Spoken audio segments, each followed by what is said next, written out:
Deuce and Mo, Deuce and Mo, Deuce and Mo.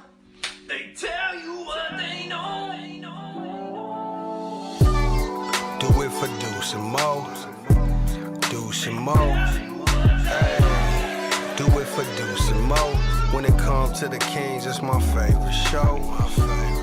Do it for Deuce and Mo, Deuce and Mo. Hey. Do it for Deuce and Mo. When it comes to the Kings, big hopes and dreams as we cover our kings. Never cover the kingdom, but we loving our kings. And we covered your prayers as we doing our thing. Big Deuce with the par, Lil Mo on the screen. Solo or together, still do it for team. Never switch up for $1 or revenue stream. So we always got each other, balance out the beam. Deuce and Mo, and that's the end of the theme song. Do it for Deuce and Mo. We are live! To the Kings, Happy Tuesday nights, basketball sickos. Deuce Mason, Morgan Reagan. How are we doing after another Kings loss? What's up, Jeb? Hey. Hey, Morgan. I'm rooting for you. Yeah. But how about those 1 and 3 Kings? Let's go, Kings. I'm in Sacramento tonight. Morgan Reagan in downtown San Francisco after working Kings pre and post game tonight on NBC Sports California. Hi, Mo. Hi, Deuce. How are you? I am good. I'm good. You know, we always say it's so much better when we're both in studio, but we try to make the best of it. I think it looks good. I think it sounds good. And we are here to talk about what went down tonight. I know. I mean, obviously, you know that there's so many podcasts that do it like this, and it's not about how it's done, Deuce. It's about the content. So give the people some laughs tonight, okay? Do something. I'm going to give some laughs tonight, and I'm also right now promoting this coming up tomorrow night. Something that we love to do every year. It's our Halloween extravaganza. Oh. Remember, this was us last year. Wait, was that last year for a Bulls game? No, this is actually just the graphic I'm using for tomorrow. Great bit. Well, yeah, you could kind of see I added some stuff here. Anyway, we are going to do our Halloween extravaganza coming up tomorrow after Kings Bulls. And let me just tell you this. No one in the world has the costume I have. And let's just say if the Kings lose tomorrow, especially if they lose bad, wearing it is going to be interesting, but I will be here to enjoy the ride. Because we just look here. We are like on a serious post game after talking about the game, and we're just in goofy Halloween costumes. Since when are we serious? Ever? Well, you know what I mean. Let me just say that we gotta be serious. No, the outside looking in, people will be like, "What are these idiots doing?" But I actually think it's gonna be great. It's so funny too, because even tonight, Kyle asked me like, "Are there any moral victories?" Fuck no. And I was, well, I didn't say it like that. Well, I would hope not. You're on TV. I shouldn't have said it like that either. But I did. I was like, look, I get where you're going here, because like there were so many good things in each of these games where we're just like, man, you see potential. And I'm like, and so many sports fans will be pissed that I'm joyful about anything that happened well. But it's like, I was like, I get what you're saying, but at the end of the day, it's a professional sport and you're supposed to win or you're supposed to lose. And if you don't win. Yeah, we could spend a little time talking about that on the podcast too. Okay. Shout out to the people joining us live, because you guys are the true basketball sickos. It was an early game, so some people didn't get to see it, right? Those 5 o'clock tip times are tough for people who have like actual like lives and jobs. And they're like, what? I'm making dinner. I'm getting off work. I've got kids and all that stuff. So we try to give you the best recap we can of what went down. If you're here live, you are a true basketball sicko. Shout out to Mitch, Best, Jeremy, what's up? Edison, what's up? We got a Thunder fan saying we should become OKC Thunder fans. How about no? Hey, what's up, Jordan? Thank you so much to Nick for being here. Thunder Rolls is in the building. Emiliano, Armando, the baby daddy. What's up, Mitch? Oh, so many people are here hanging out with us tonight. If you have not done it yet, the biggest thing you could do is hit the thumbs up and subscribe. Also, a comment of the night nominee from a fashion, the fashion police, Furious Wolf 777 Voodoo 4 says, Mo, that plastic jacket didn't work tonight. Fashion alert, LOL, heart. Added the heart. I liked your outfit. It was Thanks. bold. It was one of those where it was definitely better in person. Let's just say it was a little reflective with those studio lights, huh? Hey, you live and you learn. What's up, Jake? And you live and you learn, because I sounded like like, you know, all the leather everywhere. Yeah.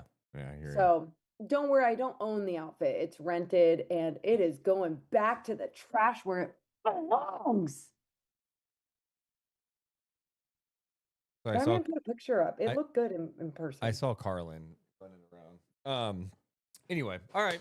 I think that's enough messing around. Let's talk some hoops. Give me a hell yeah. God, the comments are great tonight. Still love the Kings, but tonight they may require a little more wine. Give me a hell yeah. You've got wine? Man, I missed the boat on this, huh? Well, it's funny. I had opened Sentivo Pinot Noir. Nice. And if I just didn't drink it, it was going to go bad. So you can't waste it. Right. Because it's like, it's hard sometimes when you just have a glass and then you're like, okay, so I brought it and let me tell you, delish. All right, let's start the pod. Deuce and Mo coming down. 3, 2, 1. Hit my music. Deuce and Mo.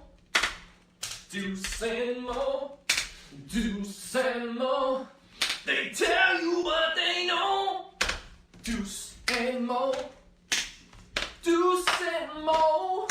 Deuce and Mo. The podcast that you know. Welcome into the Deuce and Mo podcast. Recording this on a Tuesday night. I'm in Sacramento. Morgan is in San Francisco at the NBC studios. No, she's not. She's now back in her hotel room. Either way, she's in San Francisco. And of course, this podcast is presented by our friends over at Sentivo Vineyards and Winery. I'm Deuce Mason. That's Morgan Reagan. Morgan, how you doing? I'm good. Not gonna lie, love a 5 p.m. start. I know for most, like we said, they have normal people lives and real responsibilities, and sometimes it can be hard, but that's why we're here to talk about what went down, because not all was awful. So I'm not here like I don't feel awful. No, I mean, I don't either. I think I mentioned this in our Discord at one point after the game. I think because my expectations going into the year are just at a different spot, that mentally at the moment, I'm in a good spot. And it's not like I'm saying everything's good either. It's just I don't expect this to be a very good team. I think they're a flawed team. And especially after Keegan Murray goes down, I'm like, yeah, this is going to be tough. This is going to be tough to win games on a regular basis because of these flaws.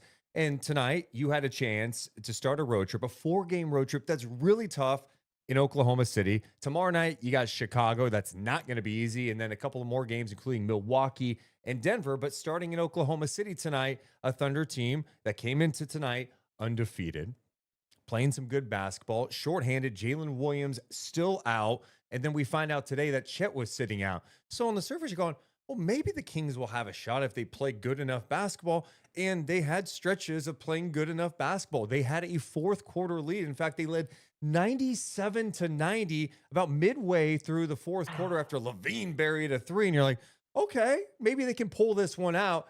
But then they went ice cold. Oklahoma City's defense stepped up, and the Kings' defense did not step up. Even when they had good possessions, they couldn't get a rebound. And then all of a sudden, SGA's taking over. They're knocking down shots. They close on a 17-4 run and beat Sacramento tonight, 107-101. So now the Kings are 1-3 on the season.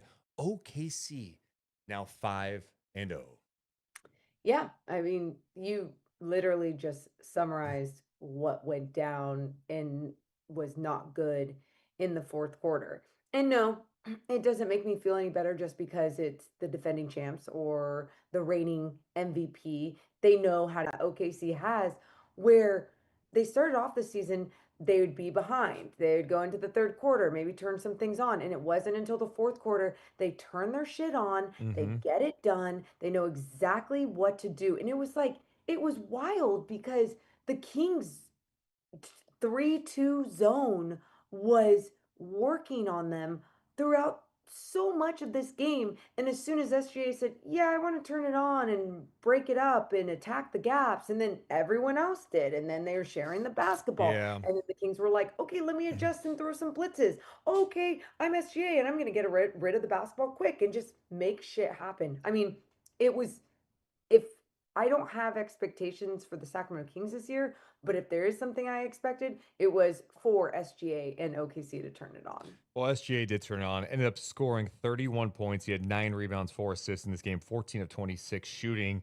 Sacramento tonight started their 4th different starting lineup in 4 games. Tonight, Russell Westbrook got his first start with the Sacramento Kings against his former team. He started Schroeder, Westbrook, Levine, DeRozan, and Sabonis. So you're like, okay, this... I was a little surprised they didn't just go with Keon Ellis again, just because I felt like OKC is running a little smaller tonight with the fact that Chet's not in the lineup. OKC went with Dort, SGA, Kaysen Wallace, Hartenstein, and Aaron Wiggins. I'm like, okay, maybe you can.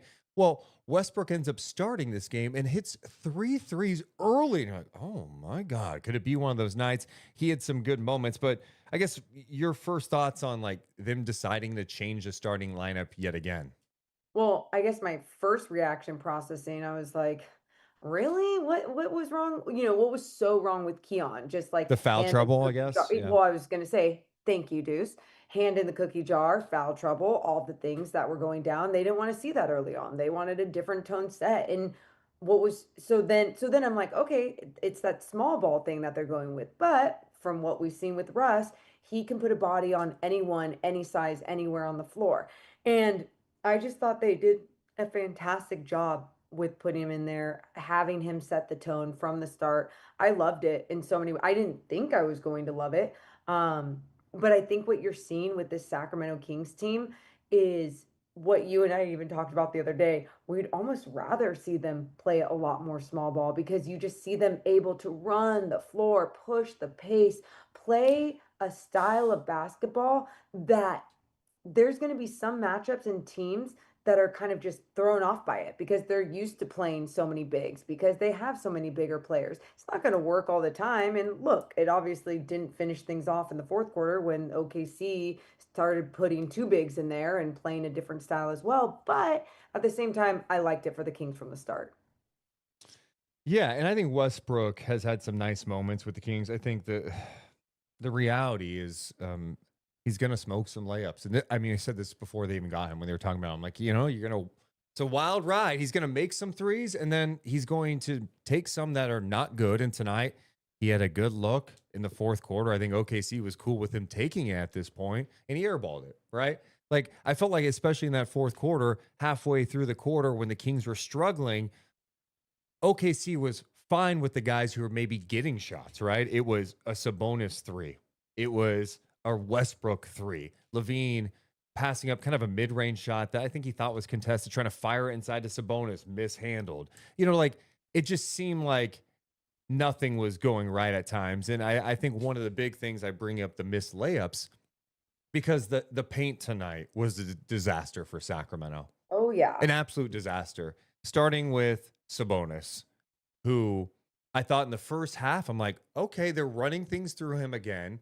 He's not scoring a ton, but I like that they're getting back to some of the stuff that they've done well with him before. Getting the DHO game, him and Levine looking like they have like a little 2-man game going. The ball movement looked really good, and it was running through Sabonis. But finishing inside, Sabonis tonight ends up 5 of 12 in the paint. 5 of 12. On the night, Sacramento in the paint, 17 of 41 in the paint, 34 points. That's 41% in the paint. Ellis, 2 of 5 in the paint. Westbrook, 2 of 7. Levine, 1 of 5. There was a stretch in the third quarter where it seemed like all they were doing was getting into the paint and missing. 3 of 15 in the paint in that third quarter. Those are great opportunities. And some of these were like, oh, hey, nice effort by OKC. But it's not like Chet's playing tonight. Hardenstein wasn't playing all of these minutes. It just felt like the Kings were smoking layups. They were missing them. They were just falling out. I think from Sabonis' perspective, he just struggles with strong guys. He can't bully ball them, and I don't think he's healthy still, and it's hurting him. I know I just threw a lot at you. Sabonis, points in the paint, Westbrook, all that stuff. You take it from here. Oh, thank you. Because, 7 minutes later, I will. This is the problem when we're not together, by the way. I'm sorry. Are you sure it's only when we're not together? Thank you. Oh, what are you going to do? Leave? Bye. So going back to Sabonis and just not looking right yet. Yeah, like he's trying to work through it for sure.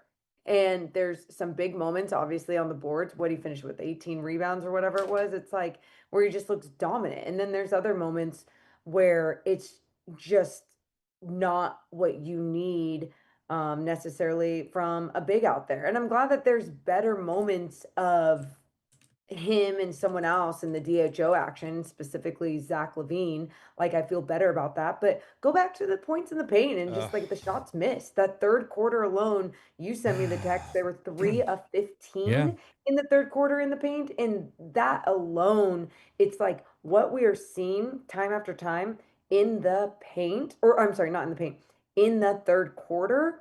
That is where we're seeing a lot of that is where we're seeing the beginning to the end, or however you want to put it. And we already knew this about them, but a lot of those shots they missed in the paint, Deuce, it wasn't because of the defense or because of the hands in their face or it was contested. It was like an easy layup or just like Zach LaVine crafty at the rim, but just couldn't finish on the other side. And it just happened far too many times in that third quarter where it was just like, wow, what is happening here? That had to be deflating, but also like that was on them just not finishing at the rim. Yeah, and I thought late in this game, I don't know what you thought late fourth quarter, they did look tired too. And I don't know if like the defense playing like flying around in that zone defense and communicating, they just looked exhausted on the other end, especially going up against OKC's defense. But I'm like, they are getting pushed out in the perimeter a little bit. It seemed like everything was late shot clock and the wrong guys were getting the shots late in the shot clock. I also think like, someone mentioned this in our Discord too, and it's a good point. I think it was Peyton was mentioning how like back in the day, actually, no, he brought it up because Draper brought it up with you guys on the post game, is you had Fox as a closer, right? Mm-hmm. Like De'Aaron, or you need a bucket. De'Aaron can try to break down the defense and make something happen. It didn't feel like the Kings had that guy tonight. And if they did get in the paint, it felt like they were forcing kind of a tough play. OKC was doing such a good job, one, just guarding and playing physical, but they were definitely doing a great job of packing the paint. And I know it's easier said than done, but there have to be opportunities for you to kick it out. You know what I mean? Like when that paint is packed and you get in there, there's a lot of arms around, but you have to read that fast and get off of it quick and swing it out to the perimeter. What's challenging, though, is your perimeter guys late in the game is someone like Russell Westbrook. They're not guarding him, but could Russ like get that ball? The defense maybe react a little bit and he drives and gets something. I don't know. Or he's able to kick. Just get the defense rotating. It just felt like they settled a lot late in the game. Well, and that's that I agree. And it was surprising because for OKC not to figure that out until, it seemed like mostly the fourth quarter when they were really packing the paint. I was just like, why wouldn't they do this all game? Like, if Zach LaVine, and I say all game, like obviously Zach LaVine got hot later on. Westbrook was hot from the beginning. And so like, and I thought they were getting some decent stops and they were getting out and pushing and they were running a lot and they were not playing as fastly. And that's why I go back to God, were they just gassed at the end of this game, which by the way, not an excuse. I'm just saying like watching it, I'm like, okay, the pace isn't there. And I know late game situations are going to slow down. Defense is going to pick up and all that, but it just wasn't the same. No, and that is it. And I think you just absolutely said it correctly. And it was like they were able to set up and be in the paint where it felt like in that first half, the Kings were just running the shit out of the basketball, pushing the pace. So there was cross matches or the defense couldn't set up and be where they wanted to be. And just that is where the defense was shifting. And because they were trying to get backpedaling, whatever. And so in that second half, and especially specifically in that fourth quarter, yeah, it was like the defense was definitely stopping things, was doing exactly what they needed to do. But I also believe that was because the Kings were a little bit deflated from the third quarter of missing so much in the paint that it's just like you put so much energy into that and you just couldn't get anything to go. So then once the fourth came, it's like you could see OKC felt a different wave, a different power come over them where they were like able to push it on the offensive end, break down the defense, and then on the defensive end, they were able to protect the rim at such a different level. And even the perimeter pressure by so many of the guards, Ajay Mitchell, I Mm. mean, SGA was putting on the pressure as well. And it's just like, okay, it was surprising to see how much that switched in the fourth specifically. Someone in the chat says there was multiple plays where Dennis didn't pass the ball to Russ when he was wide open in the corner. Why? He was the only player consistently making threes. Why are we willing to risk chucking? Yeah, I mean, it doesn't even have to be a three from Westbrook, too. Yeah, I mean, Yeah. I saw the same thing, and Schroeder's got to be able to read that situation much better. I'm trying to see the fourth quarter numbers because they weren't good. Sacramento in the fourth quarter ends up going 6 of 18 in the quarter. That's Oh, yeah, that's brutal. Um, I also thought defensively, because you talk about the offense struggling. I thought defensively it started looking really bad. And one of the things that OKC did a great job of is, all right, let's get Sabonis into action. SGA one-on-one with Sabonis. What's that going to look like? And SGA had one play in transition where he's driving and he just bodied Sabonis out of the way, creating separation for the score. And then there's just one-on-one opportunities, and it's just like, all right, good luck, And then the one time they like doubled him with Sabonis, I think it was Schroeder. SGA kind of like splits them and falls down. There's a foul, and you're like, yeah, good luck. And it, so Sabonis, I thought, hurt him a lot tonight. I mean, he was not good offensively. I know the rebounding numbers are great, 18 rebounds, but fantastic. some of those are also just his misses, which are Yeah. great. I'm glad you're getting your misses, but I need you to put the ball in the basket too. And then defensively, it's just you're going to get targeted sometimes. I think some of the mistakes they made defensively, he had one play where he's kind of switched on to AJ Mitchell, and AJ's on the perimeter, gets the ball, he drops off, and AJ just steps into a three. And I'm Yeah. like, that those mistakes can't happen. I thought there were too many times Mitchell got clean looks, Aaron Wiggins getting wide open looks, and it's just the engagement not being where it needs to be. Well, and especially late in a game. And that's why Doug came to the podium late, but he was talking about that at the podium, just kind of saying like we have to handle what we're supposed to handle.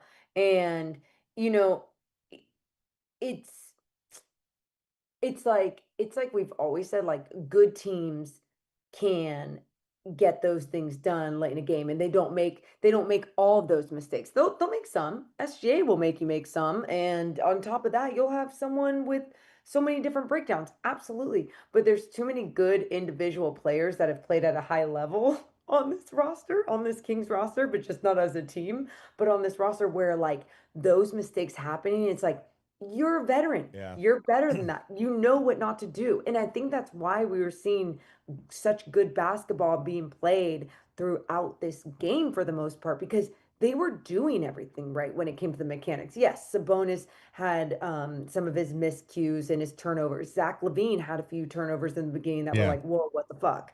And so all those things, that's going to happen in a game, whatever. It's how you challenge yourself and make those adjustments to turn it on. Zach LaVine did start to turn it on, especially offensively. And so, yeah, I think mostly when I look at this game, I go, what you were supposed to handle late in the game, especially when it came to like the fundamental things of whether Domas Sabonis was in drop coverage or whoever wasn't finishing in the paint, those things were happening. You asked the question in the pre-show. Something that got brought up on your guys' post game on TV was a moral victory. And I'm like, what? No, there's no moral victories. I mean, first of all, I hate that term. Like, look, I can watch the Kings right now, and we've watched them play 4 games. They have 1 win. All of the losses have been by 7 points or less. They're in these games. 100% they're in these games. I'm not questioning effort all the time. I'm not. It's not like I'm going, oh, these guys are dogging it. I think Yeah. what we're seeing is a beyond flawed group that's kind of learning each other. Hell, we've seen again 4 different starting lineups in 4 games. Guys who played significant minutes last game didn't even play tonight, right? We've seen a whole bunch of mismatched units, but the effort's been there. The problem is the margin for error is so slim with this group. You can't have issues and breakdowns because it's so hard for you to get back into the game. They're undersized. Sometimes you feel like they don't have enough shooting. Yes.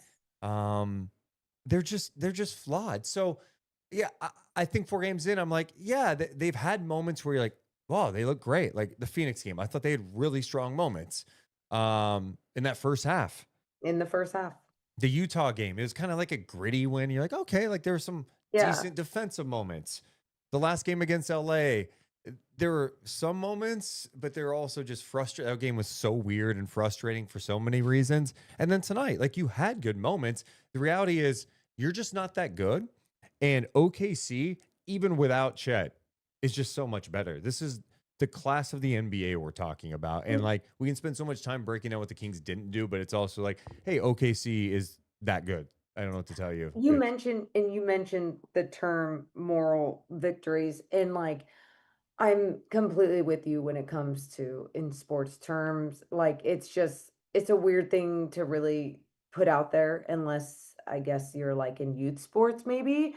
But like I think it also has a bad identity around it. Like people is just like, you're soft if you even bring up that term. I'm a sports fan. Yeah. Don't bring up moral victories. And I think where you can bring up like positive things. Sure, that's different. That's a different conversation. I Yes, think, and that's what I'm trying yeah, to yeah. say, is that I think that's sometimes what people are actually trying to say when they say, like, "Are there any moral victories?" And it's like, "Well, no, but, like, I'm not gonna sit here and shit on this entire game." At the end of the game, sure, it's professional sports and it needs to be a win, otherwise you lose and it's not good.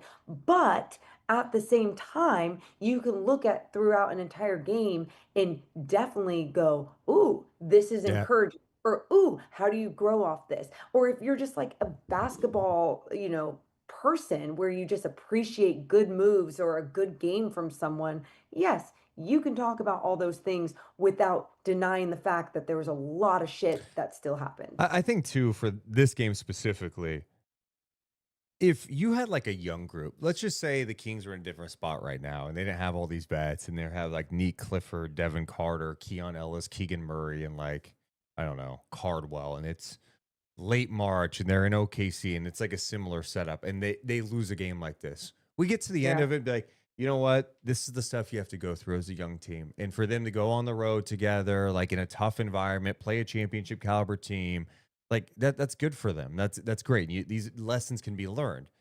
I'm not saying lessons can't be learned from this loss tonight, but it's like this is a veteran team. And if your vets can't like figure it out, if they can't execute the offense in the late game Down the situations stretch. and make the right decisions, like that's why it's frustrating as a fan. Because I think a lot of Kings fans are watching this going, all right, there's all this like talent name wise.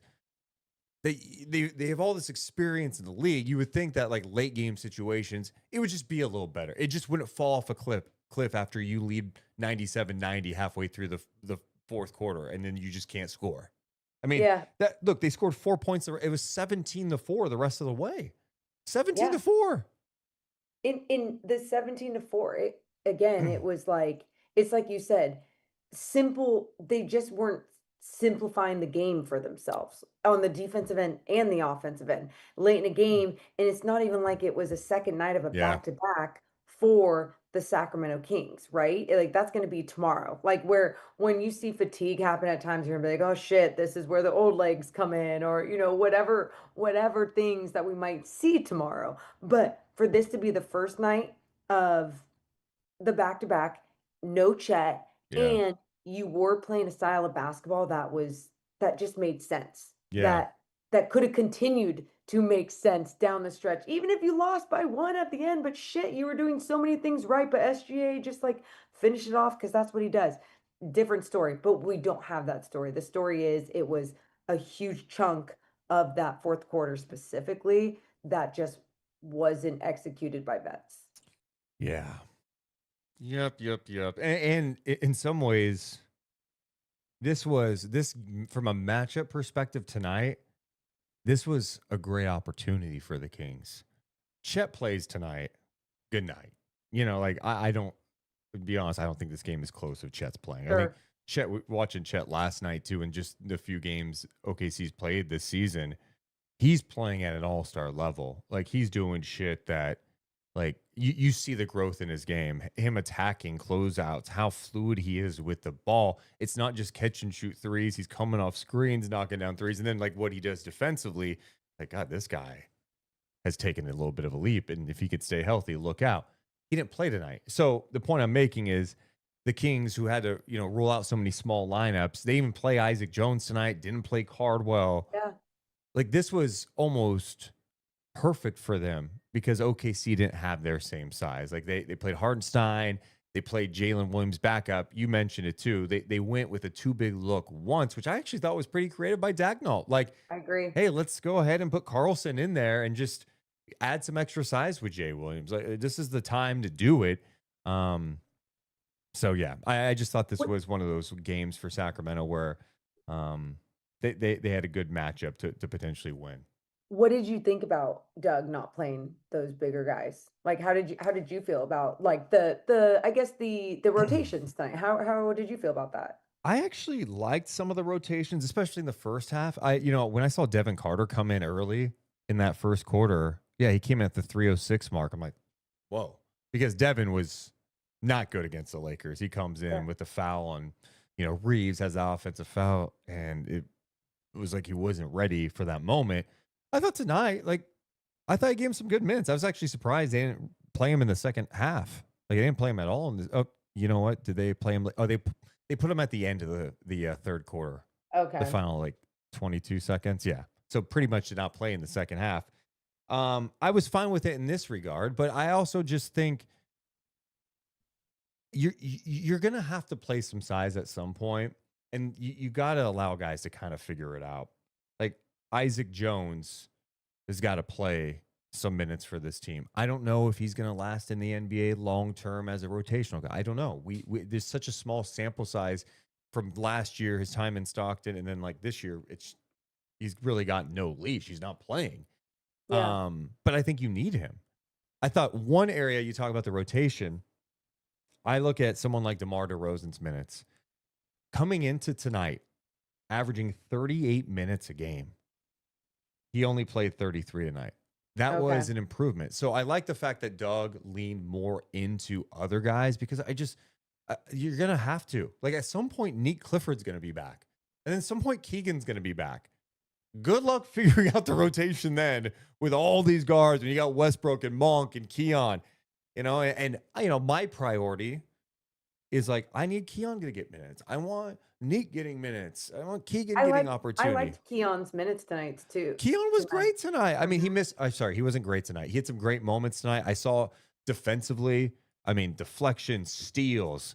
I mentioned missing some stuff inside 205 in the paint, but knocking down some threes, right? A lot more discipline too, even when he was up on SGA and whoever else. It was his perimeter pressure, just a lot more discipline with his chest, not super handsy. Yeah, they didn't foul the shit out of SGA. SGA started cooking, and he had a great night, especially what he was doing late. But he was 2 of 2 at the free throw line. So the last 2 games, SGA, just 4 free throw attempts. Last night against Dallas, he was 2 of 2. He had 2 late, and then tonight 2 of 2 late. I loved the timing of this game, the pace of this game. By the way, I thought 2 hours and 7 minutes, a little better than 2 hours and 30. We only saw a combined 31 free throws tonight. That's amazing. And and the Kings shot way more free throws. That's not way more, but more. And that's not why I'm saying I liked it. I literally liked it because it just kept the flow of the game. It was way, one of the fouls, how funny was it in the fourth quarter when Domas was going for the basketball? Ajay Mitchell went for the basketball. Jalen Williams went for the basketball. Domas is like on the ground. They fucking sandwich his head. And then because Williams falls over Sabonis, they call this foul on Sabonis. I'm like, you just Yeah. caught So nothing. Morgan, I went back and watched and saw it differently. Oh, what happened? I'm just gonna tell you. You know, I love Sabonis' effort. Like tonight, we can talk about his game. It wasn't good, right? What did you see? Sabonis is sneaky with some of the shit he pulls. He grabbed Jalen Williams. You see, I saw him reach over, like it was a foul, and the ref saw it. That's why Jalen Williams fell down, because Sabonis, and he was I on thought the he fell ground. down because of No, Sabonis was clearly just trying to like muck up the play to try to like make sure they didn't get the ball for sure. But once he did. He tried to slyly do it, and he got caught. And so like those are the plays, you know. I mean, I'm sorry. Yeah, I saw it. It's a lot like when damn. Draymond kind of, you remember when Draymond stomped him? Well, that's And- what I was just. My mind just went back there. Yeah. So And are you saying no, that? I'm just saying. I mean, there was a case to be made that Sabonis was kind of like he grabbed his leg a little bit. I For don't. sure. What Draymond did was ridiculous at the time. We know that. We talked about that. But like, For sure. I mean, these NBA players do some sneaky shit, and that's what people like. Yeah. Even last game, Austin Reeves was driving on Monk, and I'm like, "Where's the foul?" And then they show like an angle of the replay, and like Monk is grabbing his arm. He does it just fast enough. Yep. These players are they're so intelligent and they're so athletic and gifted. Like they're always trying to get an advantage, Oh yeah. and they know the refs aren't going to see everything. And the smartest thing that they could do, Deuce, if someone is posting up on them, pinch their back fat. Never forget. I just like you did that. A lot. You'd grab back fat and twist it. I was a 5'6" point guard, and by the way, I'm. It's not like I'm playing against a whole bunch of NBA players that are just pure muscle. No. You know, I was like, all right, I got a big one on me. Let's go. oh, bra fat. Dude, if I was that player, you're getting an elbow across your fat I nose. did get elbows across my face. I had multiple black eyes and multiple concussions, and I probably deserved some of them. We got a super chat. Shout out to Sat King 7600 donating $10. Give me a hell yeah. Thank you. They say, should they be running offense through Sabonis DHO pick and roll to use the superpowers and have a semblance of an offense with these high-powered offensive players? I mean, I thought they were doing it more in the first half. I did. I don't know if they went away from that. I mean, I would have to go back and like, dissect everything on second watch. I went back and like skimmed through the last, 5.5 minutes of the games, and it was clunky. There were times like, oh, the Kings got a good look, and they just missed it. Like Levine had a good look from 30, missed it. Westbrook was open, airballed. But yeah, I thought in the first half, to be honest, I thought it was probably the most fluid the Kings looked offensively this year. I mean, I guess the Phoenix game, they had moments. I'm talking about with Sabonis, so I'm like, That's fair. like Levine's coming off DHOs. They're making extra passes. They even ran the play. I was texting Morgan about this last year against Houston. They ran this play when they beat the Rockets. Crazy to even think they did that. But they ran the same play with DeRozan over and over and over again. And tonight, I think it was the start of the second quarter. I'm looking, start of the second quarter or out of a timeout in the second quarter. Keon screens down in the paint where DeMar is, screens for his man, and then DeMar gets a mismatch. One was a smaller defender on him, turnaround jumper. The next time down, they run the same action again. DeMar gets the ball, but there was a different look from OKC. He got off of it quick. They rotated it around and got an open look from three and nailed it. And it's like, okay, these are the things you want to execute. And I don't know why you can't run some of that late.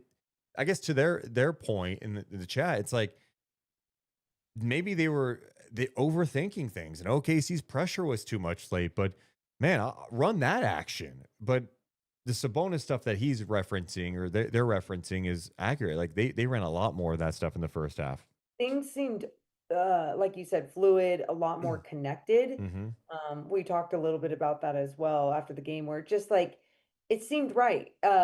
It felt like starting with the Phoenix game, things weren't connected, the ball was going left and right, like DHO actions were just not pretty, whatever. But the reason why they were up, one, they were playing a bad team, but two, they were relying on other things, to have a lead. And now it feels like each game that there'll be moments of just like, oh, it looks better. Yeah. It looks different. It looks better. It's moving around. And so it's encouraging. I'm looking at Sabonis' shot chart right now because someone in the chat was mentioning this about how Weber was amazing at DHOs because he would constantly hit that mid-range shot. He was a post threat and was a great driver. Yeah, and like it means comparing Sabonis and Weber's tough. Weber was a very dynamic offensive player with a legit post game and could hit that 20-footer, really great passer. One of the best passing bigs, we've seen. Sabonis is not the level of a passer either, but he can execute a DHO. Yeah. I think one thing I'm seeing from Sabonis since he's come back, he just doesn't look right. And by the way, I know a portion of the fan base hates hearing this because it's like, stop making excuses for him. He's on the floor. He's out there, so you can't complain. I'm like, I'm not saying it. I'm just saying he doesn't look right. And I don't know if it's a hamstring. Did he come back too soon? At one point, I think it was in that third quarter, he's like flexing his like left leg. Was it? Let's see. No, it was the fourth quarter. I wrote down 5:37 mark. After play inside, he's like flexing that left leg a lot. I'm like, okay, what's going on? So he hasn't looked right himself. They weren't running a lot of stuff through him besides tonight. And then he's not really taking a ton of shots. Like the mid-range shot that he was not hesitating early parts of last season, he's really not taking. Tonight, he took one mid-range shot. Everything else was in the paint, and he attempted 2 3-pointers that he missed. What do you think that is? Like, why? I don't know. And so, like, what tells me, I mean, I don't know. Maybe you don't want to shoot as much because you're hamstring and you can't get the shot off. If feeling good in that regard, I don't know. I mean, he's always been a hesitant mid-range shooter. That's not, you know what I mean? But I think in the last few years, he's improved that. Early on, I don't think that's been the case. No, I feel like he's almost reverting back to what it's not even hesitating. He's just not even looking like a threat in that position. So to that person's point in the chat, if you don't have a post game and you're not taking mid-range shots and you're not knocking down threes because you changed your 3-point shot, although I do think he might have gone back to his original shot now, and you're struggling inside, well, what are you doing for me? You know what I mean? Like, yeah. When you think back to peak Sabonis in Sacramento, you go back to that 22-23 campaign when they got Herter, Barnes, Fox, and Murray, and it's just like spacing, guys hitting threes. Herter and Murray were like 40% from three, Fox getting downhill. Like, it was just constant movement. And, Herter coming off those DHOs with precision and knocking them in. It just feels like that's gone. And something we had talked about last podcast is, I mean, Zach LaVine should be able to do that. Zach LaVine can fly off those DHOs. Their chemistry, I don't think, has totally been there, although it looks like it's improving to me. But they got to get back to that. And I don't know if Sabonis is hurting. Like, I know this pains him, but you got to sit. And it would hurt the Kings. I get it. You got to sit. You can't play around with a hamstring issue. You can't, and it's like you said, it can ultimately hurt the team as well, right? Like not having that extra threat from the mid-range, not being able to do a few other things just because you're not fully healthy. This would be the time to sit and to let it recover. And to your point, I'm just thinking about that. I'm thinking about the play with Ajay Mitchell where he let him hit an open three. Sabonis, last year I felt like he was better in pick and roll coverage. Yeah. This year it doesn't seem like he's as good. And I'm not ever saying he's like some awesome pick and roll player, but anytime with his coverage, but anytime I've watched Sabonis over the years, I'm like, dude, the guy gives max effort defensively. Like, yeah, will he get burned occasionally? Yes. Is he going to block all these shots? No, he's not long enough, but the effort was always there and he could defensive rebound. He's just a monster on that regard. I don't know. Is that why he's laboring? Is that why he's struggling more right now? Because he's banged up. Possibly, but we don't know. And It's a liability out there. I mean, just call it the way it is. yeah, but you know how these players work. And I mean, there's also like a deep respect and appreciation for people trying to fight through it. Yeah. I would say out of all times, like now's not the time, if that is at all the case. Because everyone just needs there just needs to not be any I'm not saying you're saying this, but there just needs to be not any excuses as to why Yeah. someone isn't playing to the ability that they need to play. Like the only time I like want to hear it is like with some of these older bodies is a second night of a back to back, and Mm-hmm. maybe that is why someone it looks a little bit more Wow. fatigued or whatever it's going to be. Someone in the chat, who is this? This is kind of funny. Armando says Sabonis' check engine light is on. It's blinking. Damn, that's It's not actually even hate, but it's like, yeah, he's. no, I know. I just know he's better than how he's playing right now. I mean, we've seen the body of work, and I'm very aware of his limitations as a big, but yeah. Hey, if you haven't done it yet, can you hit the thumbs up and subscribe? All it does is help our channel grow. Shout out to Soj King 786. He's been a member for 37 months. He Give me a says, hell yeah. 1 step forward, 5 steps back, as usual with the Kings. Hang in there. Hang on there. Nice. Joseph in the chat says OKC did a great job of getting over screens and showing help. I mean, yeah, absolutely. I also thought there were a couple of times Malik, we haven't talked about him yet. Malik trying to go at Caruso. I just in transition. That's not the guy you attack. Like No. we're not targeting Caruso. DeRozan did a couple of times, but DeRozan's one of those guys. Watching him at times, I'm like, his ability to score the basketball, and you know where he wants to go. Uh-huh. He's gonna get at those elbows or post you up on that turnaround baseline jumper, and it's like. It's automatic. And I know he, of course, missed him tonight, but I'm like, the guy's unbelievable when it comes to scoring the basketball at like 4 spots. It's crazy. I know. It's definitely fun to watch, especially when it's like going in and you're just like, holy shit, how does he do that? You know, a defender knows what he's gonna do or where he's gonna go. And just the muscle memory, the mechanics, it's absolutely beautiful. And I feel like it's been nicer because it's not just going to ISO ball. It's not just relying on him. It's, you know, like you said, the 33 minutes tonight, like all the little things that there's just some really positive things with that. Before we take our break, we need to talk about OKC for a second. Okay. We watched them last night against Dallas. Had a rough fourth quarter offensively, but of course defensively, they just lock in and get the job done. They're 5-0 now. Sam Presti, man, this guy. You just talk about these players that can step in and fill a role. I saw a stat today that blew my fucking mind. What? And now it's increased by 1. So since the start of last year, Oklahoma City is 18-0 without Jalen Williams playing. Oh. The All-Star, Jalen Williams. Yeah. Yeah. 18-0. And what just speaks is just how they have guys who can come in, step in, and fill in a role. Last year, Chet was banged up. They were fine. Hartenstein missed time. Right now, you know, they're banged up a little bit. They're nicked up. Isaiah Joe's out. You know, Chet's out. Caruso has just missed time. He just came back tonight after the concussion. The guy I wanted to highlight, someone we watched a lot, Ajay Mitchell. What a story.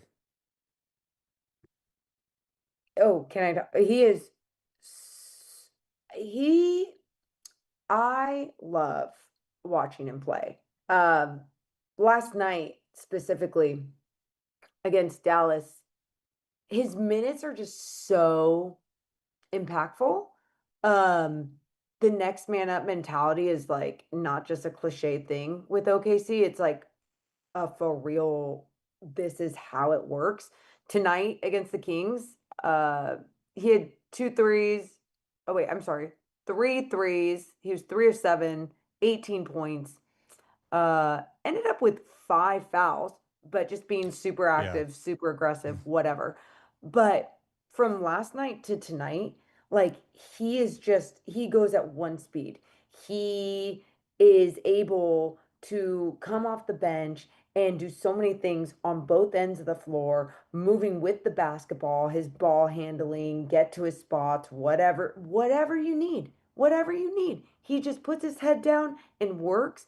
And I'm just like, when it comes to OKC and thinking about them getting these guys, especially like you said with Jalen, someone like Jalen Williams is out, and so he's getting more opportunities, more minutes.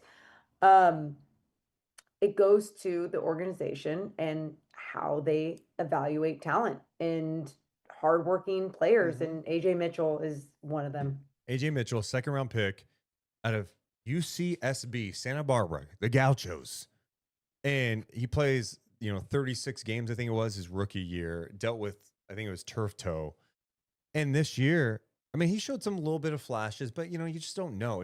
This is not a guy that was playing for them in the finals, is my point. Yeah. And you Yeah. see what you're just talking about, like how dynamic of a player he is. Like, okay, Yep. he can hit threes. He has driving ability. I mean, he's got that power headed to the basket, Yes. got good size. He plays with physicality, and you get him in the second round. He's a 38th pick of the second round. Like, those are just knocking it out of the park when you've already got three guys tied up into long-term big contracts with SGA, Chet, and Jalen Williams. It's about nailing the other moves, right? On the edges. He looks like a player that needs to be in the rotation all the time for them. Yep. And then I look at someone like Aaron Wiggins, Correct.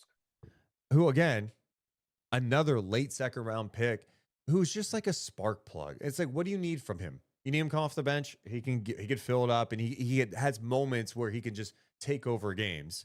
And then tonight he comes in and starts, and I thought he was impactful too. This guy was a 56 pick in the draft, and obviously a little bit older. But I look at both those guys. I'm like, God, I'd love to have both of them in Sacramento, Wiggins and AJ Mitchell. It's just an embarrassment of riches they have, and it's a group that's so connected. I just have the utmost respect for what they have built in Oklahoma City. It's I'm just, so it's with you. incredible. And it's so enjoyable. They're a team that's like enjoyable to watch because every player steps up and has understands the style and the identity of the organization and what they want out there, what they want to produce on the floor. And so when you watch that and it's so consistent, obviously it's way more fun when they're not playing the team that you root for or that you obviously cover, but altogether just like the style of basketball for them, it is so fun. And that is why too, like you talk about their depth with players out, but even if those players weren't around, like it's just stays consistent and the same. And for the Sacramento Kings to come out and play the way that they did for so long in this game, I felt so proud for so long of this game. Just like, hell yeah, they're playing up to their level plus some. Like they're doing this better, they're doing this better. And as soon as it went downhill, I never felt like, oh shit, like this is shitty basketball. It just shows how good OKC is and how that is what every team should strive to be, is how they all can get it done. Every single player down in the roster can get it done on that squad down the stretch. And they just had big shots. Like Lou Dort, 0 for 5 from 3, of course. He hits a massive one in the fourth quarter. Oh my God. That the SGA's 3 on DeRozan late when the game was already kind of, done. It was 104, 101. And then he just buries a contested 3 by DeRozan. I'm just like, my goodness, just killers, just absolute execution. We need to play late. We need some stops late. We're shutting this shit down. And they do it. I mean, they lost 6 times on the home floor last year, and they did not lose tonight. I wanted this game really bad because remember the last time the Kings were in Oklahoma City, you got to go back to February 1st of last year. Most people won't remember that game. Most people probably turned the game off in the first quarter. It was a game in which Aaron Wiggins scored 41 on Sacramento. Mm-hmm. They beat Sacramento 144 to 110 in that game. They had 70 rebounds in that game and 70 plus points in the paint. It was De'Aaron Fox's last game in Sacramento, and it was also the night Luka got traded. I remember it so vividly for this reason. One, holy shit, it was bad. But Mhm. we decided, hey, we're gonna drive back from San Francisco and do the podcast back in the studio later. Who cares? No one's gonna be Yeah. watching, whatever. We literally start setting up the stream for the podcast and get the Shams alert that Luka had been traded. We didn't even talk about the game. Remember, we Yeah. just spent like an hour and a half, 2 hours talking about the Luka trade. It was so much more fun talking about the Luka Yeah. trade that night. Oh my God. Oh my God. I'm so glad. I remember you and I on the way back from San Francisco going, how do we even like talk Yeah. about this game? Like this sucks that we have to talk about this game.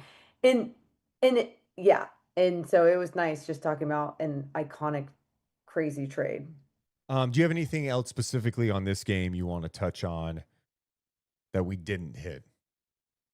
No, my last thing would just be it was nice to see Devin Carter bounce back. I know that sounds ridiculous Yeah. because it's No. like No. It's 3 minutes and 9 minutes, but it was just like it was really disappointing in that last game in the opportunity that he got to come in and like just try to play some defense on Austin Reeves, and it was just not good. And so for him to come in tonight, he brought it. He made the right decisions at Yeah. times, even when he's bringing the ball up the floor. It was good. So I just wanted to highlight Yeah, that. I think the Kings could have leaned on the bench a little bit more at times too. I thought they were effective. Yeah, I they know were. it wasn't. I mean, even Eubanks, like he had some nice contests at the rim. Yeah. Because he has not been very good. So to see him have some, he only played 13 minutes tonight. But yeah, Yeah. to your point about Devin, it's like, look, you drafted him last year. You do want to see him be able to bounce back, and he can change the game by locking in defensively. He's such an explosive athlete that can get rebounds and try to get push and get in the paint and kick out. And those are things that you want to see him do when he gets on the floor. So yeah, you're right. It's not all bad. We do this after losses, and I'm very I know. guilty of it, where we just go into this like doom scroll. We're I feeling so don't. bad. No, but I do, and Correct. I also think I'm in a much better place right now because I understand what this is all headed. I'm Yep. looking at the schedule ahead. It doesn't look pretty for Sacramento. I am just not getting caught up in the results of this year. Yeah. I am getting more caught up in, okay, when's that first piece getting moved? What's getting Uh-huh. dropped so you could start seeing some of these young guys? We'll talk more about that coming up. We got to talk about the next game. That's tomorrow night against the Chicago Bulls team that's been pretty good. We got to mention that our podcast presented by our friends over at Sentivo Vineyards and Winery. Yes, we are so lucky that we get to partner with some of the best winemakers in California. And if you're in the area, Northern California, you must check out Sentivo Vineyards and Winery Tasting Room. It's located in Suisun Valley, which is just near Fairfield. The people behind Sentivo Vineyards and Winery are super special. They're really good people. They're all Kings fans, and they're just truly some of the kindest people. They make some of the best wine. So if you can't make it out to the tasting room, which you're missing out, then you can also go online to sentivovineyards.com and buy all your bottles there. They're the best. Great wine, and Morgan gets to enjoy it. I am not right now. We're also presented by our friends over at Medic Ambulance. You know what's funny? When you're gone, we can't sync up on like at the same time. So let's just try it. All right. So count down right now. 3, 2, 1. Ready? Three, 3, no, 2, 2, 1. 1. Medic Ambulance. You couldn't do it? Wee woo. Okay. We've teamed up with Medic Ambulance, the trusted name in emergency medical services across Northern California. From life-saving responses to being the team behind the scenes at your favorite events, Medic is here to serve. Learn more at medicambulance.net. Appreciate their support of the Deuce and Mo podcast. All right, chat. This is going to be a good challenge for you right now. Who do you think should be the Butcher and Barrel player of the game?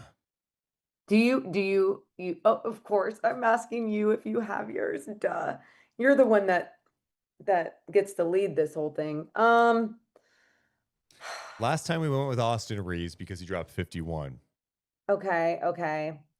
Um, Jeez, God. Okay, I have mine. Go ahead. I'm gonna go with, because I don't want to pick someone on OKC, Russell Westbrook. I like that. I do like that. Okay. And I see someone in the chat mentioning that I think it's Dennis saying Russ and the young pups would be fun to watch. I I'm for not sure. against that life in the future. If like we're in March or February or whatever, and it's Russ out there with Nick Clifford, Keon Keegan, and just running up and down the floor, and it's entertaining. They're sharing the ball, losing some games. We're like, okay, I'm not opposed to that. But yeah, Westbrook back to back, pretty solid games. He ends up in this game with 16 points, 9 rebounds. The Kings did out rebound OKC tonight. That was a huge plus. He also had Yes. 4 assists, a couple of turnovers. He ends up 6 of 16, 4 of 8 from 3. The 8 threes, a little too much It right was game. it's more of how he got the start tonight, his first start with the Kings, and just set the tone from the start is Yeah. where I give my butcher and barrel play of the game So energy.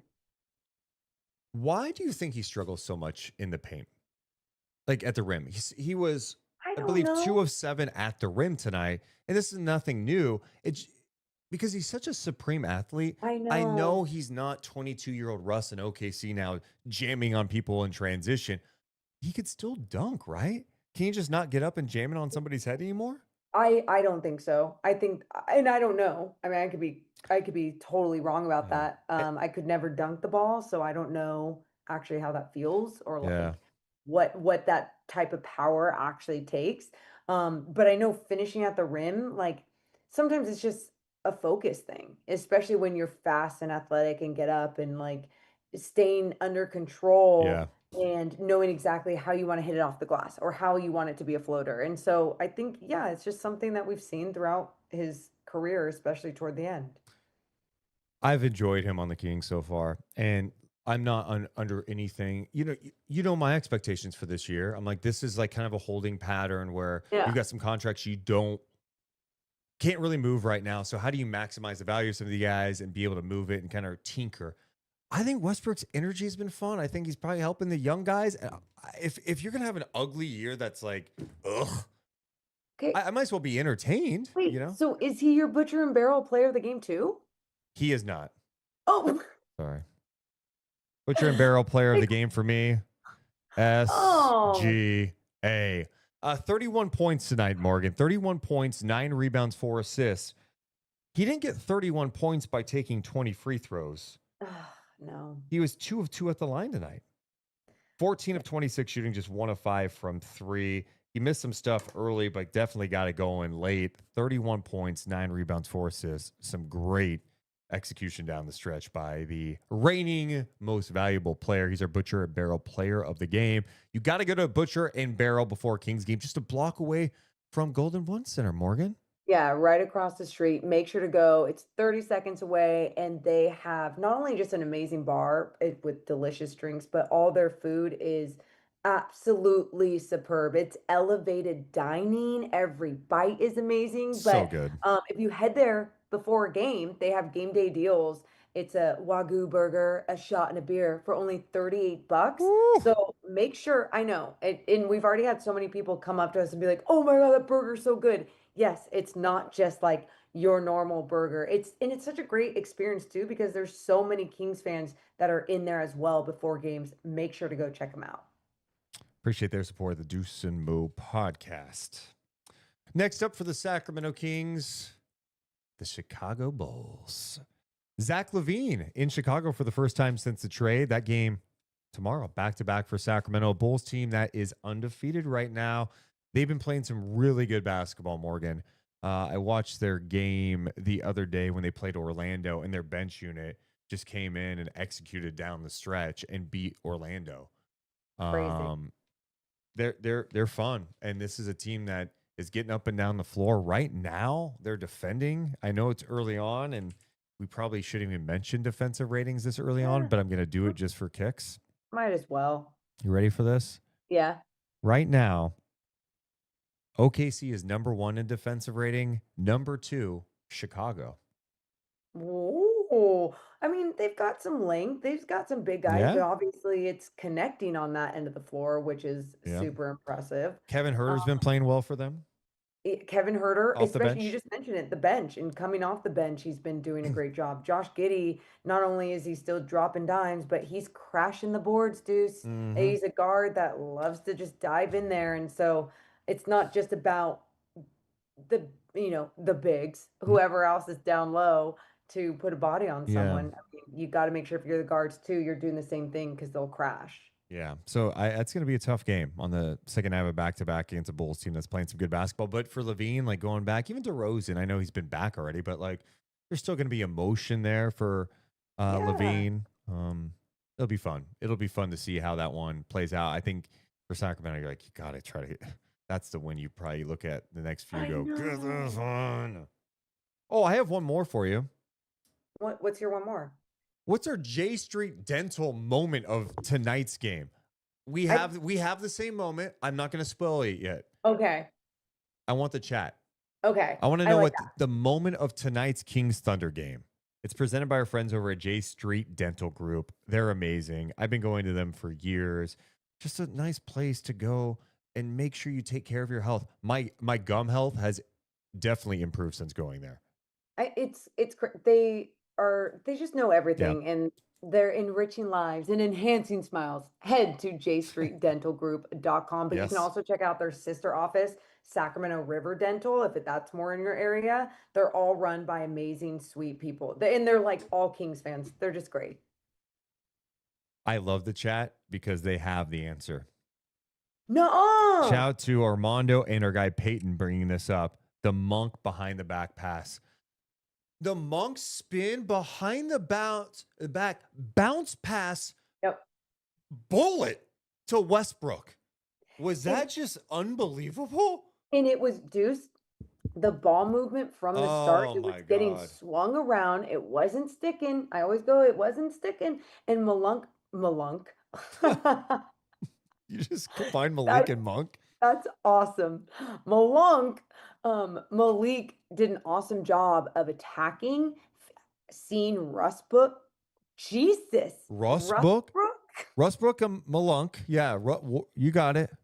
What is my problem? I think I messed up a lot of words today. Okay, whatever. So then he saw Westbrook moving without the basketball, cutting down that left lane, and just timed it out perfectly. It was so crisp, so precise. Beautiful job. Definitely our J Street Dental moment of the game. Okay, Morgan. Yeah. That was not only was it beautiful, but the degree of difficulty on that. Yes. That was a holy shit moment. I texted you as soon as it happened. I said, that's our J Street Dental moment of the game. Like, dude. 100%. And I'm so glad that stuck, win or loss, because sometimes we change our moment after a loss. We're like, no, it's just not as fun. It was beautiful. It was art. That is art, my friends. That is art. And we, the reason we love doing these now too, bringing this back, and we're going to be consistent with it. It was my fault. It became inconsistent because I would forget to post it or forget to write it down. Now, we got the moment jar all ready to go. It's because you're right. This could end up being a challenging year, but there are still moments during tough times, and you should appreciate those moments. Like tonight, we don't watch basketball. I don't know about you.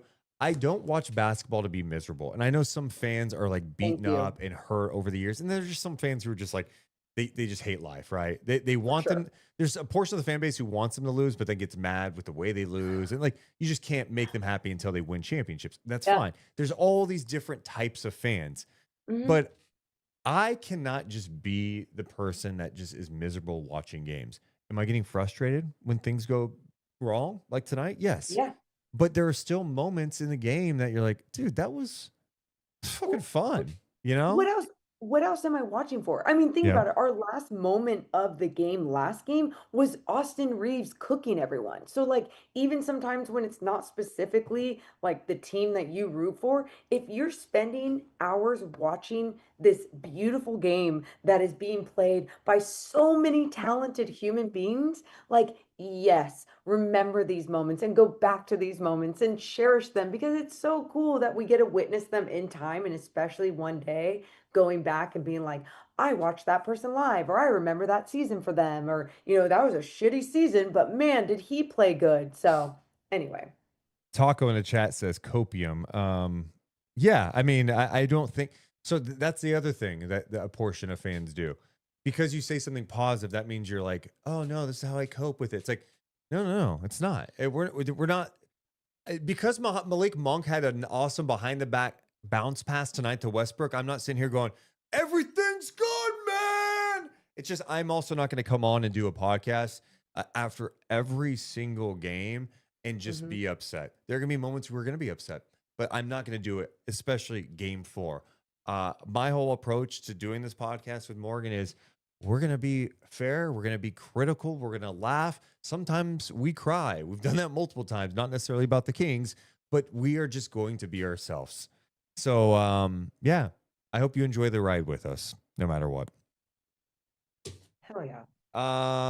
What else did I want to talk about with you? We you know what? I'm going to save some stuff for tomorrow. We're on the back to back. Good job. Everyone knows Deuce is the type that would just talk for 3 hours if he could. He'd be like, so what else did you think about when you went around the NBA? Because I feel like Giannis Antetokounmpo isn't being talked about enough. Dude, no. If you want to go around the NBA real fast, Knicks fans are feeling a little weird about Mike Brown right now because the offense isn't clicking like they totally want it to. Kat had the comment before the regular season started where they said, hey, what's your role in the offense? He goes, honestly, I don't know. And it caught people off guard a little bit. Tonight, they got destroyed in the second half against Milwaukee. They did? Yeah. It was I was watching the first half and it was a close game. What's 35 plus? Wait for the. They outscored 52 to. No, I can't do math right now. This is really bad of me. No, wait. Morgan, this is where you don't let me like drown here. I'm bringing out a calculator. Hold on. You're doing math. Oh, I'm sorry. All right, I'm good. He got outscored 62-40 in the second half of the game. Karl Anthony Towns finished with 8 points and 12 rebounds on 2 of 12 shooting. Giannis ended up with 37 points, 8 rebounds, 7 assists. The Kings see him coming up on Saturday. By the way, the Bucks now 3-1. Good for them. So the Knicks, after the loss, now 2-2. They have high expectations. I'm telling you, like, if they don't get off to a good start, you better monitor that situation. You think? They have championship expectations, and there's been so much talk about Giannis and stuff, but it feels like the Knicks can never pull off that type of trade. I mean, that'd be crazy if they could do something like that. I don't think they can, but there's a lot of pressure on Mike Brown in that group. Well, I mean, it's over the last few years in Sacramento. In year 1, it was just such a hit, and it was like this new group together, the excitement of it. And like he would challenge guys and coach them, and there'd be the scenes of him on the sideline coaching up young Keegan Murray, and it was like, oh, that's awesome, Yeah. Well, last game he was doing that to Kat, and he was like talking to Kat for a long time, so long on the broadcast that they're like, hey, he's been talking to Kat for a long time here. And I'm just curious how his coaching style will connect with a group that's like a veteran group that's like been around. That's like, I don't know if I want that type of coaching. And with expectations. Remember, they had success last year. It's not like they were a bad team. Different coaches have different styles that don't work with all personalities. Yep. And like, I appreciate, I really do. I appreciate Mike Brown's coaching style, but I also have never been a adult man in the NBA. So like, I don't know how I would respond, especially if it wasn't part of like the NBA culture or like it's just someone new coming in and they're coming in with this militant approach that is just different, I guess you could say, or it's not like encouraging for me, whatever it is, that's not connecting. I get it. But for me, I've always appreciated his style, but I can understand if it doesn't connect with everyone. Yeah, we'll see how it I've never all been plays an out. adult man Yeah, Yay. I'm glad you let me know about that. We'll see. They're a talented group. They should be fine. But Milwaukee beat them 121 to 111. How about my Miami Heat, Morgan? You're so weird. Did I tell you? When did I tell you that they're going to be fun? I don't know. Preseason Heat Orlando. I'm like, Morgan, they are playing well. They are getting up and down the floor. They beat Charlotte tonight 144 to 117. Yeah, the Miami Heat, known for like scoring 80 points in the 90s. No. 144, getting up and down the floor. Also, Who's their leading scorer? I think tonight it was Jaime Jaquez off the bench. He had Wow. 28 points. Bam Adebayo had 26. Also, what a comeback tonight by the Sixers. They rally back, force overtime, beating the Washington Wizards 139 to 134. Oh, it was a tough night for the Wizards. They thought they had that one. They had that game won. Keyshawn George, 20 points, 9 rebounds, 7 assists. Shown some things in the second year. Tyrese Maxey, though, with 39 points. Quentin Grimes was massive down the stretch. And the Sixers stay undefeated 4-0. That's a look around the NBA. Not expected, but impressive. Yep. Well, that was fun today. I know. I had fun. This pod, I meant. Oh, well, the pod was fun. But you know what? I'm always happy when I watch mostly good basketball because I think I speak for all of us that are Kings people within this chat. We've seen a lot of shit basketball. And so when I do see like mostly good basketball, I get excited because you and I, like we watch so much basketball, so much NBA League Pass, like everything. So you get to see what else is happening. We've been able to compare, and so many others have been able to compare over the years. And there's just been so many times where you're like, shit, this isn't even fun to watch. And it's like, it's part of my job. Like, what is happening? And I've had fun throughout these first 4 games. I'll tell you that. But now it'd be nice to translate into a W to feel more fun. I agree. And we'll do it again tomorrow night for our Halloween extravaganza. We will be live in our Halloween costumes. What will Morgan Reagan be bringing to the table? What will I be bringing to the table? We'll be live. It's going to be a late night one starting around 10-ish because Morgan's right back from San Francisco. We'll break it all down, Kings and Bulls. We love you guys, but we got to go. You all have a wonderful rest of your night. See ya. Deuce and Mo, Deuce and Mo, Deuce and Mo. They tell you what they know. Deuce and Mo, Deuce and Mo, Deuce and Mo. The podcast that you know.